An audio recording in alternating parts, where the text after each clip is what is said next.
নমস্কার বন্ধুরা, কেমন আছেন আপনারা সবাই? আশা করি সবাই খুব ভালো আছেন।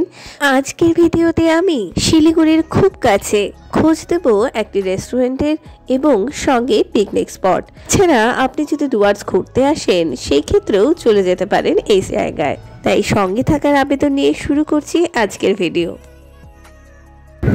আমরা কাজলডোবার উদ্দেশ্যে রওনা হচ্ছি। কাজলডোবায় শুনেছি এটাকে একটা দারুণ রেস্টুরেন্ট আছে অনেকদিন ধরে, তো আমাদের খাওয়া হয়নি, সেই জন্য ভাবলাম যে গিয়ে একটু খেয়ে আসি।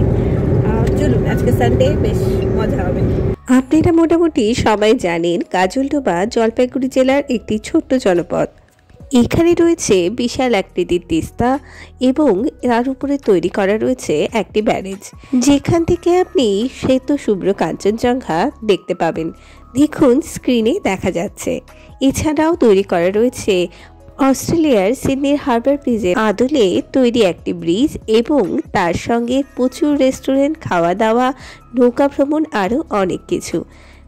আমরা আজকে এসেছি এখানে খাওয়া দাওয়া করতে। ব্রিজ দৃশ্যমান হতে শুরু করে দিয়েছে। ব্রিজের ঠিক একটু আগে ডান হাতে এই রাস্তা দিয়ে নেমে গেলেই চলে আসবে বরুলি রেস্টুরেন্ট। বরুলিতে আজকে আমরা দুপুরের লাঞ্চ সারবো। রেস্তোরাঁটা মেন রাস্তার থেকে একটু নিচে, মেন রোড থেকে একটু নামতে হয়, মানে ওই যে ওখানে মেন রোডটা পাশ দিয়ে এই যে সরু রাস্তাটাতে ভেতরে আসতে হয়। বেশ এই বরুলি লেখাই রয়েছে এখানে, তারপরে এই গলি দিয়ে ভেতরে। অ্যাম্বিয়েন্সটা বেশ সুন্দর, চলুন আপনাদের দেখাই।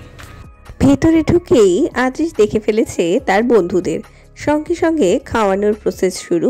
শুধু কিন্তু ও নয়, আরও বেশ কয়েকটি বাচ্চা পরে যোগ দিয়েছিল ওর সঙ্গে। প্রপার্টিটির মাঝখানে রয়েছে একটি বিশাল আকৃতির পুকুর এবং পাশে রয়েছে ফার্ম, রেস্তোরাঁ অ্যান্ড রিসর্ট। এটি মূল রেস্টুরেন্ট। আমরা 3টার দিকে গেছিলাম এবং ভেতরে বেশ ভিড় ছিল। চলুন আপনাদের অ্যাম্বিয়েন্সটা একটু দেখিয়ে নিই।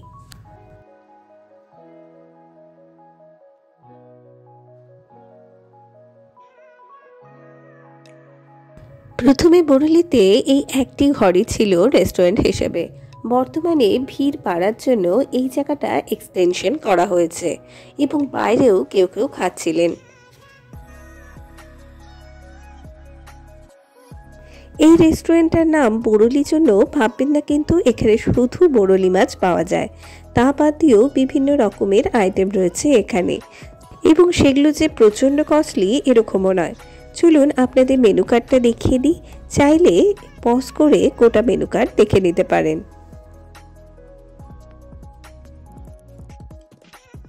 কিছুক্ষণ বসতেই প্রথমে স্যালাড দিয়ে গেলেন, এটা কমপ্লিমেন্টারি। আমরা অর্ডার দিয়ে দিয়েছি বরুলি ফ্রাই অ্যান্ড বরুলির ঝাল, আর পরে দেখা যাক কি নেওয়া যায়, আলু ভাজা, এই সমস্ত কিছু। তো স্যালাড চলে এসছে, তো দেখি এখন কতক্ষণ ওয়েটিং করতে হয়। বরুলি খেতে এসেছি যেহেতু, এখানে আরও অনেকগুলো মাছ পাওয়া যায়, বাট আমরা যেহেতু বরুলি খেতে এসেছি তাই আমরা বরুলি খাবো। 10-15 মিনিটের মধ্যে আমাদের খাওয়ার দাওয়া চলে গেল। আমরা অর্ডার দিয়েছিলাম আলু ভাজা, ডাল মাখানা, ডাল ফ্রাই, সরষা দিয়ে বরুলি মাছের ঝাল এবং বরুলি ফ্রাই। আমরা ছিলাম 4 জন অ্যাডাল্ট এবং একটি বাচ্চা। ভাতের কোয়ান্টিটি ঠিকঠাক পরিমাণে ছিল, আমাদের কিন্তু 3টে বলেই হয়ে গেছিল। এখন স্ক্রিনে দেখতে পাচ্ছেন বরুলি মাছ ভাজা এবং এটি বরুলি মাছের সরষা ঝাল, এবং এনারা বেশ অনেকটা পরিমাণে ঝুরঝুরে মুচমুচে আলু ভাজা দিয়েছিলেন। খাবারের কোয়ান্টিটি ঠিকঠাক পরিমাণে ছিল এবং খেতেও টেস্ট বেশ ভালো ছিল।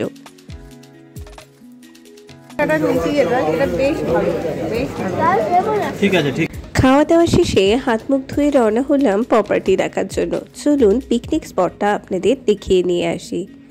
আমাদের 1000 সামথিং বিল হয়েছিল সকলের মিলিয়ে। রেস্টুরেন্ট থেকে বেরিয়েই বাইরে এখানে আচার বিক্রি হচ্ছিল, কামরাঙ্গা, আমলকি, এই সমস্ত আচারই এখানে। আমাদের খাওয়া দাওয়া শেষ। খাওয়া দাওয়া ঠিকঠাক টাইপ, দারুণ কিছু না, আর এর থেকে ভালো আর কি বা হবে। যাই হোক, বেশ ভালো। এটা গোটাটা একটা রিসর্ট, তো সেহেতু প্রপার্টিটা অনেকটা বড়। চলুন একটু আশপাশটা একটু ঘুরে দেখি। রেস্টুরেন্টের বাইরের জায়গাটা বেশ নিরিবিলি। একটি পিকনিক পার্টিও এসেছিল। শঙ্খদেব জানালো শঙ্খদেবও নাকি এখানে এর আগে পিকনিক করে গেছে। গোটা প্রপার্টি জুড়েই বিভিন্ন ফুল এবং ফলের গাছের সম্ভার দেখলাম। নারকেল, জামরুল, ভর্তুকি, পেয়ারা কি নেই। যেই সিজনে আসবেন সেই সিজনের ফল এখানে অবশ্যই পেয়ে যাবেন। এখানে বেশ কয়েকটা ফার্ম রয়েছে, এদিকে হাঁসের ফার্ম। আদেশ প্রচন্ড খুশি হাঁসটা নিয়ে। যাই হোক, আপনারা যারা রান্না বান্নার হ্যাপা চাচ্ছেন না, তাদের জন্য এই জায়গাটা পিকনিকের জন্য বেশ আদর্শ। চলুন শঙ্খদেবের মুখে শুনে নি এখানে পিকনিক করার কি কি নিয়মাবলী রয়েছে।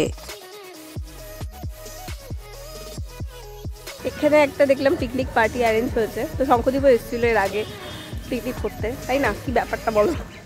এখানে পিকনিক করতে গেলে আগে আমাদের ইনফর্ম করে দিতে হয় যে আমরা এত সংখ্যক লোক এখানে আসব, এবং সেই হিসাবে ওরা বুফে বা যেভাবে আমরা অর্ডার করব সেইভাবে ওরা অ্যারেঞ্জমেন্ট করে দেয়। সবথেকে বেস্ট হয় এখানে বুফে সিস্টেম করো, অ্যাটলিস্ট 15-20 জন হলে ওরা লাগিয়ে দেবে এক জায়গাতে খাওয়া, তারপর আমরা আমাদের টাইম মতন খেয়ে নেব। সেই সময়টুকুনও আমরা পুরো আমাদের যে গার্ডেনটা থাকে বা সামনে পুকুরটা আছে আশেপাশে বসে আমরা টাইম পাস করতে পারি, এবং সেই সময় ওরা কোনো অবজেকশনও করে না যে আপনারা কতক্ষণ টাইম করবেন। মোটামুটি সকাল 9:30 থেকে শুরু করে সন্ধ্যা 6:30টার মধ্যে আমাদের পিকনিকটা ফিনিশ করলেই হয়। এবং এই খোলা অংশটার সামনেই রয়েছে থাকার জন্য রুম। নিচে দেওয়া নাম্বার থেকে কল করে বুকিং করে নিতে পারেন। এবার আমাদের বেরোনোর সময় হয়ে গেছে। চলুন কাজলডোবাটা একবার ঘুরে আসি। শুনেছি নাকি সিডনি বিচ খুলে দিয়েছে। আলটিমেট খুলে গেছে কাজলডোবা সেমি সার্কেল বিচ। দীর্ঘ 4 বছর ধরে উত্তরবঙ্গবাসী অপেক্ষা করেছিল এই বিচটি উদ্বোধনের। আলটিমেট খুলে গেল নববর্ষের ঠিক সামনে। আলটিমেট কাজলডোবার ব্রিজ খুলে গেছে, আমরা আসলাম ভেতর দিকে। কি পরিমাণে লোক এসেছে দেখতেই পাচ্ছেন, সবাই বেশ এক্সাইটেড। ব্রিজ পেরিয়ে এই সাইডটাতে আসতেই দেখলাম কাজলডোবার ঘাসের বন। এদিক দিয়েই মেন বোটিংটা হয়।